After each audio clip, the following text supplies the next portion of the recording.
Shalom sahabat-sahabat Skylight dimanapun Anda berada, puji Tuhan. Jumpa lagi bersama saya Kristi dalam program Blessing in the Spirit. Hari ini hari Senin 18 Maret 2024. Dipancarkan langsung dari Municipal Building lantai 1. Hari ini apa kabarnya sahabat-sahabat Skylight? Saya percaya kita semua ada dalam sukacita, kasih dan perlindungan Tuhan senantiasa menyertai kita. Dan bagaimanapun keadaan kita, tetap selalu bersyukur dalam segala keadaan. Puji Tuhan sahabat Skylight, selama 1 jam ke depan saya akan bersama-sama menemani Anda dalam program Blessing in the Spirit malam ini. Bersama-sama kita akan menerima firman Tuhan, kita akan belajar kebenaran firman Allah. Dan bagi Anda sahabat-sahabat Skylight, kami sampaikan bahwa program Blessing in the Spirit malam hari ini juga kami siarkan langsung melalui Facebook, yaitu di akun Facebook Skylight Radio. Jadi bagi Anda sahabat-sahabat Skylight yang rindu untuk bersama-sama berinteraksi, bergabung bersama dengan kami, apakah Anda mempunyai pokok-pokok doa, mempunyai pertanyaan, ataupun ada kesaksian yang rindu untuk Anda bagikan bersama dengan kami, silahkan Anda bisa menyampaikan kepada kami melalui kolom komentar yang ada selama live ini berlangsung sampai dengan pukul 21.00.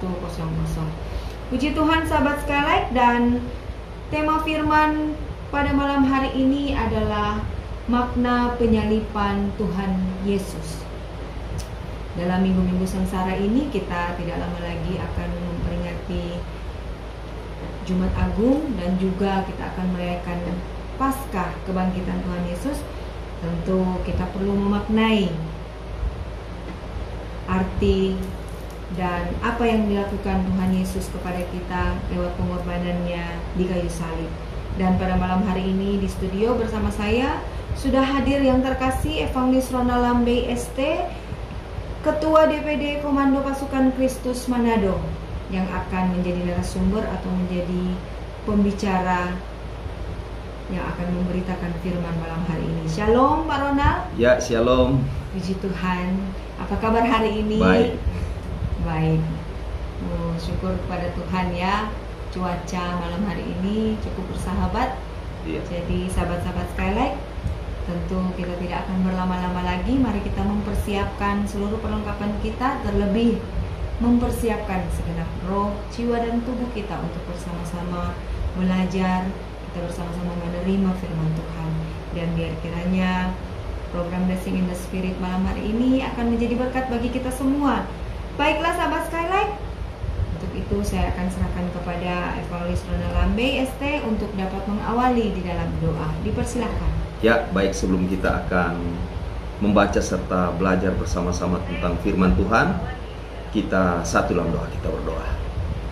Bapa, di dalam nama Tuhan Yesus Kristus, Engkau adalah Sang Firman yang hidup, bersemayam dalam terang yang tak terhampiri, memberikan kami kekuatan serta keselamatan atas kehidupan kami. Kami bersyukur, berterima kasih atas waktu, kesempatan yang Engkau berikan dalam kehidupan kami, sehingga hari ini Tuhan, kami boleh menikmati akan kehidupan kami.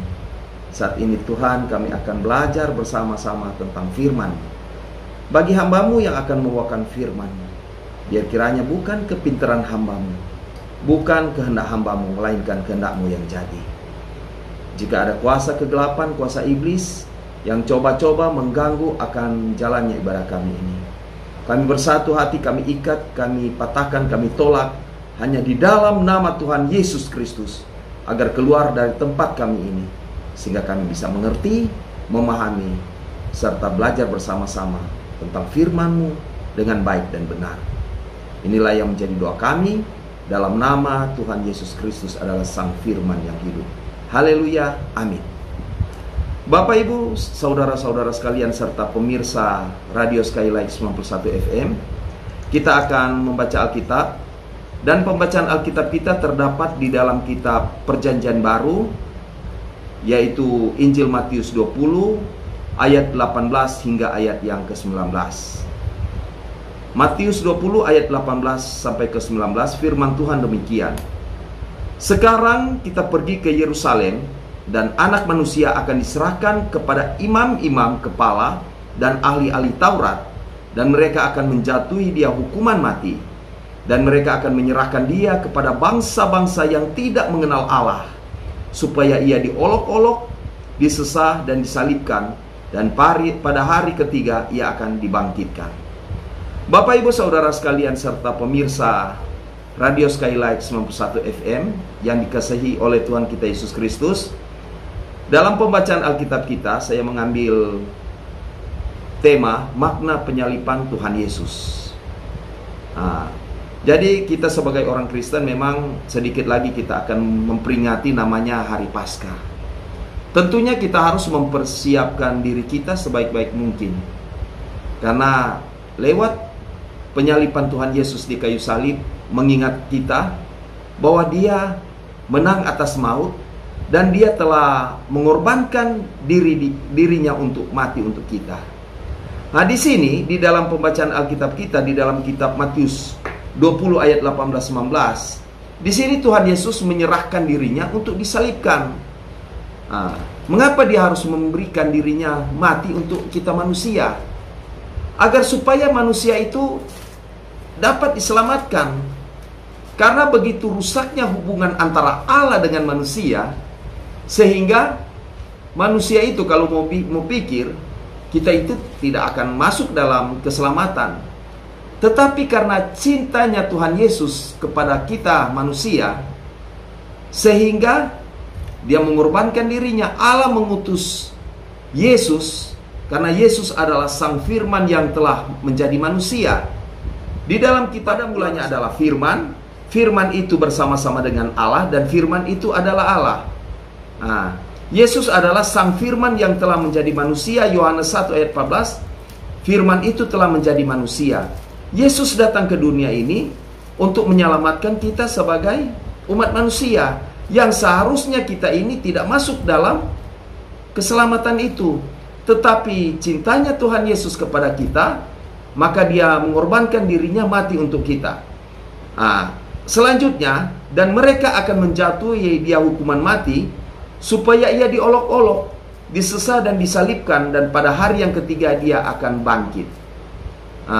Ketika Yesus hidup di dunia, banyak hal yang ia berikan kepada manusia, termasuk murid-murid dan orang-orang yang ada di sekitar. Dia memberikan teladan, contoh, sehingga banyak orang yang melihat begitu baiknya Tuhan. Bahkan dia memberitakan Injil, sehingga banyak yang mereka yang tidak mengetahui tentang hukum Taurat, lewat hukum kasih, sehingga banyak orang baru memahami, mengerti, oh ternyata kehidupan ini tanpa kasih itu tidak ada gunanya. Mengasihi sesama manusia, amat terlebih mengasihi Tuhan Allah. Kasihilah Tuhan Allahmu dengan segenap hatimu, dan dengan segenap jiwamu, dan dengan segenap akal budimu. Itu adalah hukum yang pertama dan utama. Dan hukum yang kedua adalah kasihilah sesama manusia. Berarti bukan cuma mengasihi Allah, tetapi kita juga harus mencintai, mengasihi sesama kita. Di sini Tuhan Yesus telah memikul dosa kita lewat karya keselamatan di kayu salib, agar kita hidup untuk kebenaran. Di dalam kitab 1 Petrus 2 ayat 24 dikatakan, ia sendiri telah memikul dosa kita di dalam tubuhnya di kayu salib, supaya kita yang telah mati terhadap dosa hidup untuk kebenaran. Oleh bilur-bilurnya kamu telah sembuh. Jadi di sini Tuhan Yesus telah memikul dosa kita lewat karya keselamatan di kayu salib. Seharusnya saya, Bapak Ibu Saudara sekalian, tidak masuk dalam rencana keselamatan. Tetapi karena cintanya Allah kepada manusia, diutus anaknya yang tunggal ini, supaya barang siapa percaya kepadanya tidak binasa, melainkan beroleh hidup yang kekal. Orang mengatakan seperti di dalam kitab Roma 10 ayat 9, ketika kita mengaku dengan mulut bahwa Yesus adalah Tuhan, dan percaya dalam hati bahwa Allah telah membangkitkan dia dari antara orang mati, maka kita akan diselamatkan. Ingat, keselamatan itu kembali lagi harus dikerjakan dengan takut dan gentar. Keselamatan itu harus ada apa? Action, tindakan. Kita harus raih keselamatan itu. Kalau kita berbicara tentang salib, memang salib ini artinya pikulan. Nah, kalau kita mungkin nonton film, jadi ini penyalipan ini yang dilakukan oleh bangsa Romawi. Kalau orang-orang berbuat jahat, telah melakukan hal-hal yang sudah melanggar hukum, mereka itu disalibkan.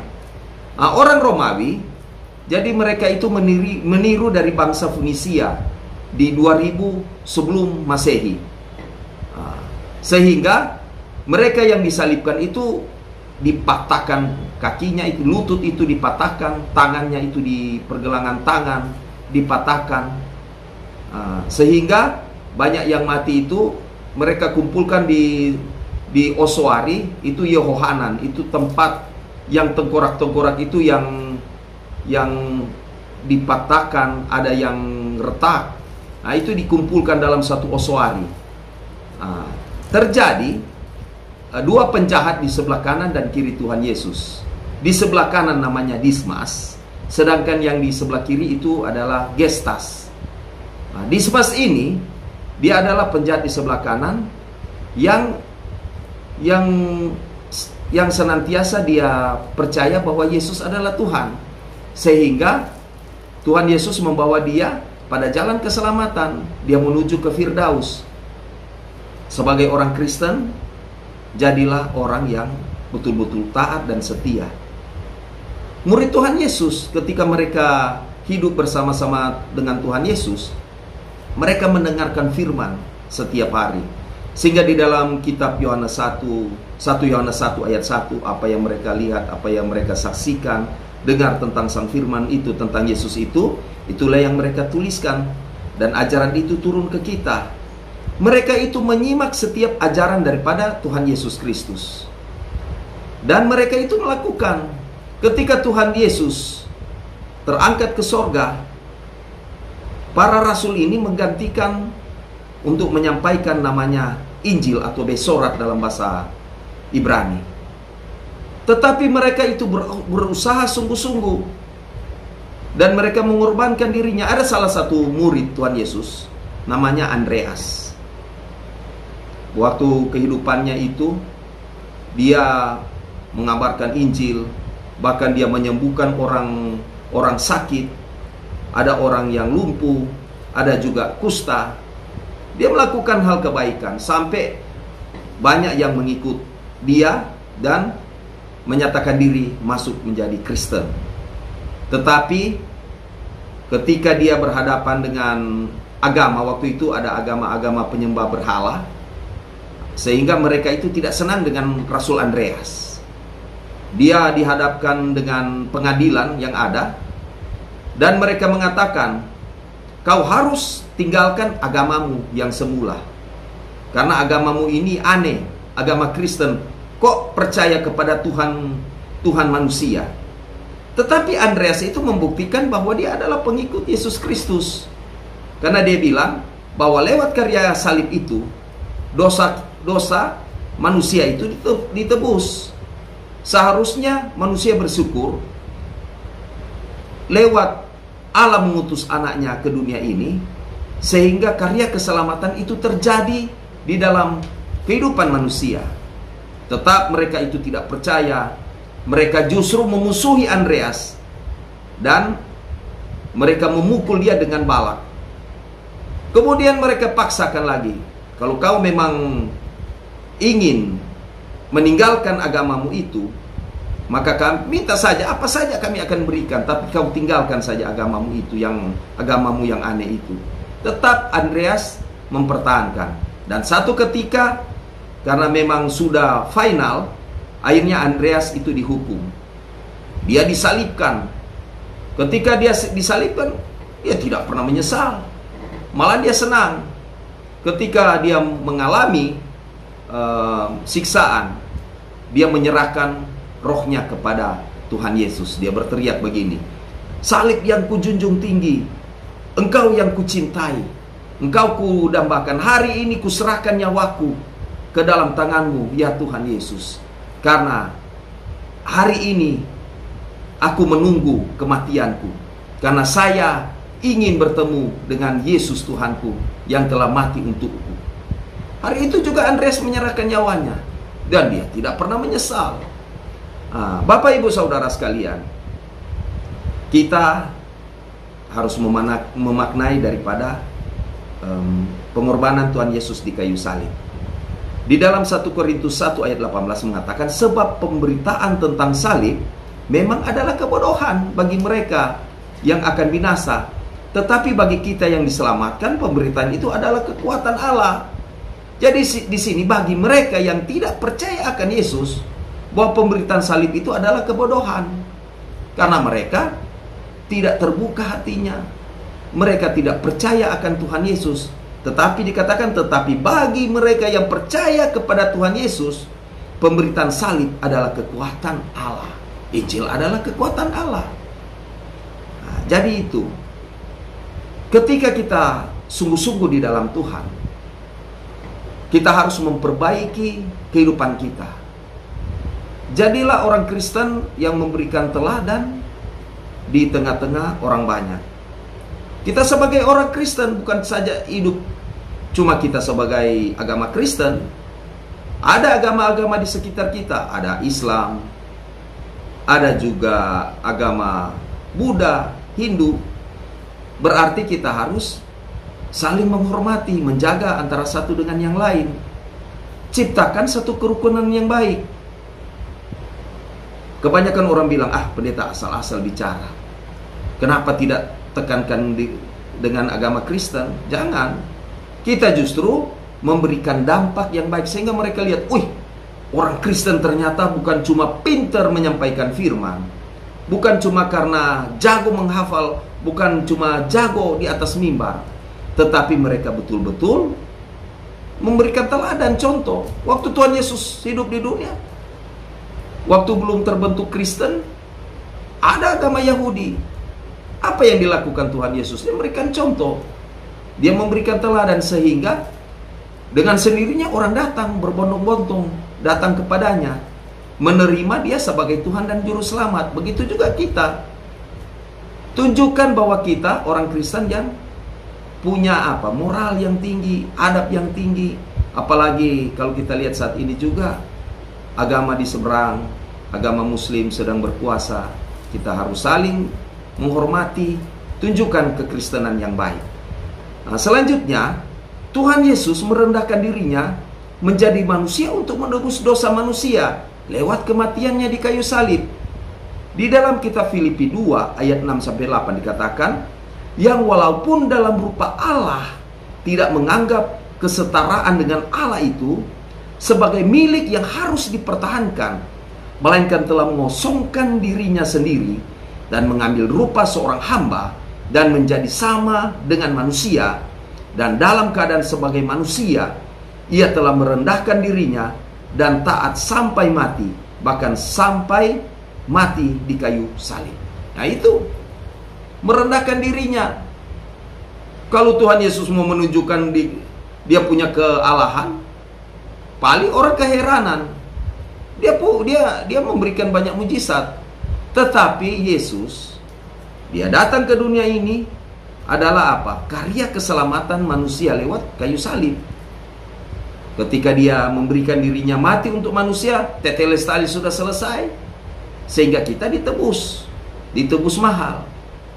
Mari kita sebagai orang Kristen, saya ajak kita mulai membenahi diri, apalagi sedikit lagi kita akan memperingati hari Paskah.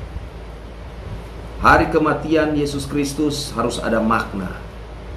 Orang Manado bilang, stop jod orang bikin hal-hal yang aneh-aneh. Biasa judi kasih tinggal. Biasa pemain perempuan, pemain laki-laki kasih tinggal. Biasa orang bikin kejahatan yang keluar dari jalurnya Tuhan. Stop jo. Mulai saat ini orang membenahi diri kita. Kita mulai belajar firman. Kita berdoa, membangun hubungan dengan Tuhan, itu sangat baik. Karena hari ini sudah semakin hari semakin jahat. Coba kita lihat perang dunia di mana-mana. Bersyukur, berterima kasih kita yang ada di Indonesia ini, kita senang bisa menikmati kebebasan yang ada, apalagi di Sulawesi Utara. Lebih baik kita cari Tuhan. Coba kalau kita di negara kita ini, misalnya terjadi dampak perang, jangan kira itu perang ini enak, justru menderita. Saya lihat di media sosial, di YouTube, bahkan lewat perang ini, contoh Israel dengan Palestina, dengan Libanon, bahkan juga terjadi dampak dengan negara-negara Eropa. Terjadi perang terjadi perang di Laut Merah. Nah, ini membuktikan bahwa memang ini salah satu tanda-tanda akhir zaman. Kasihan, banyak anak-anak yang kehilangan orang tua, istri kehilangan suami, suami kehilangan istri. Bahkan ada, dia sudah lihat rumahnya sudah hancur. Berarti kita yang ada di negara ini harus apa?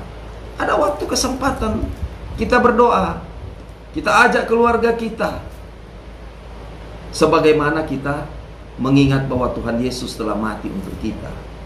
Kita harus apa? Mendekatkan diri kepada Tuhan. Tuhan Yesus, terima kasih banyak Tuhan, saya hidup di dunia ini. Ketika saya mendapatkan pekerjaan, terima kasih banyak nikmat-Mu Tuhan. Saya bisa hidup di dunia ini, saya bisa menikmati, melihat keluarga saya senang. Jangan kita masa bodoh dengan kehidupan ini, Bapak Ibu Saudara sekalian. Jangan kita terlena dengan keinginan dunia. Nah, coba kita lihat di dalam Yesaya 53 ayat 4. Dikatakan, tetapi sesungguhnya penyakit kitalah yang ditanggungnya, dan kesengsaraan kita yang dipikulnya. Padahal kita mengira dia kena tulah, dipikul dan ditindas Allah. Ini pengorbanan Tuhan Yesus di kayu salib begitu besar. Ia menanggung dosa kita lewat jalan kesengsaraannya. Kalau saya nonton film The Passion, bayangkan itu. Ini cuma nonton, belum, tidak semua kebenaran itu diperankan dalam sebuah film itu. Bahkan kalau ikut aslinya lebih ngeri. Itu sampai daging daripada Tuhan Yesus itu tercabik-cabik. Jadi dipukul, dicambuk, pakai lagi cambuk yang di ujung-ujungnya itu ada pengait besi, sampai dagingnya itu tercabuk dari tubuhnya. Bahkan setelah habis dicambuk, pikul lagi palang salib. Sampai di Golgota, tempat tengkorak, itu sampai di apa? Pakai paku itu ukuran panjang, besar. Kita tidak mengalami hal semacam itu. Kalau kita lihat di dalam kitab Yesaya ini pengorbanan Tuhan Yesus di kayu salib begitu besar. Ia menanggung dosa kita lewat jalan sengsaranya. Ini sudah didengung-dengungkan lewat Nabi Yesaya. Karena satu saat akan ada seorang Mesias yang akan menanggung dosa manusia lewat jalan kesengsaraannya. Yang tadi makna bahwa Tuhan Yesus disalibkan untuk menebus umat manusia. Selanjutnya, yang kedua, Tuhan Yesus disalibkan demi mengalahkan maut. Jadi ada makna di sini, ketika Tuhan Yesus disalibkan, dia menang atas maut. Kalau penjahat di sebelah kanan kiri Tuhan Yesus disalibkan, mati ya sudah, selesai. Tetapi Tuhan Yesus, dia tidak mati. Justru dia menang atas maut, dia hidup. Di sini di dalam Roma 6 ayat 5 sampai 6 dikatakan, jika kita telah menjadi satu dengan, jadi dikatakan begini, sebab jika kita telah menjadi satu dengan apa yang sama dengan kematiannya, kita juga akan menjadi satu dengan apa yang sama dengan kebangkitannya.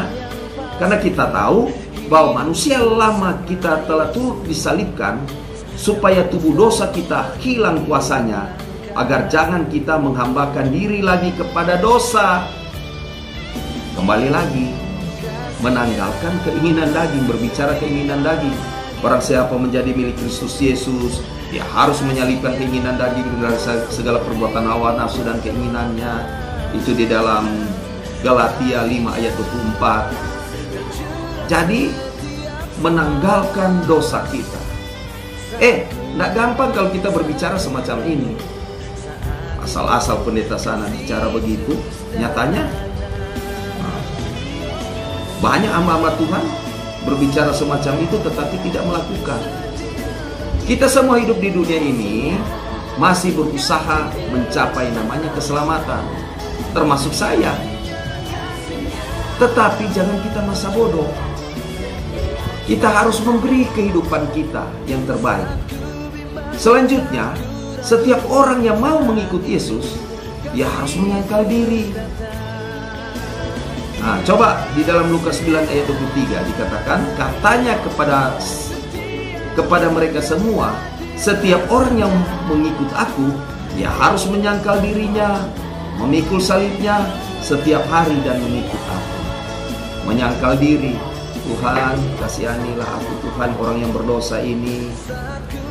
Hari ini Tuhan, saya ingin menjadi orang yang baik, betul-betul taat dan setia kepada Tuhan. Mulai hari ini Tuhan, kita menjadi bapak yang baik, suami yang baik, menjadi istri yang baik. Dan hari ini pula Tuhan, saya ingin menjadi contoh di tengah-tengah masyarakat, di tengah-tengah jemaat. Itu coba kita lihat diri kita. Karena Tuhan Yesus masih memberikan waktu, kesempatan buat kita, agar supaya kita harus apa? Datang kepada Dia. Tuhan Yesus sayang, cinta kepada kita sebagai manusia. Walaupun kita melakukan hal yang jauh di hadapan Tuhan, tetapi Tuhan masih memberikan kesempatan. Jangan sampai waktu kesempatan yang Tuhan berikan kepada kita, kita tidak gunakan dengan sebaik-baiknya. Tuhan Yesus telah mati karena dosa-dosa kita. Di dalam kitab 1 Korintus 15 ayat 3 dikatakan, sebab yang sangat penting telah kusampaikan kepadamu, yaitu apa yang telah kuterima sendiri, ialah bahwa Kristus telah mati karena dosa-dosa kita sesuai dengan kitab suci. Yesus mati karena dosa kita. Berarti ketika kita telah ditebus mahal oleh Tuhan Yesus, berbuat baik. Mari kita doakan semoga Sulawesi Utara ini senantiasa dalam lindungan Tuhan. Kita harus saling memberi dorongan yang terbaik.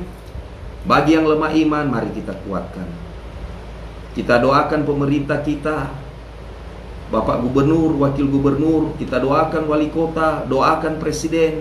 Semua kita doakan agar supaya kita senantiasa dalam lindungan Tuhan. Dan biarlah makna salib Kristus nyata dalam kehidupan kita.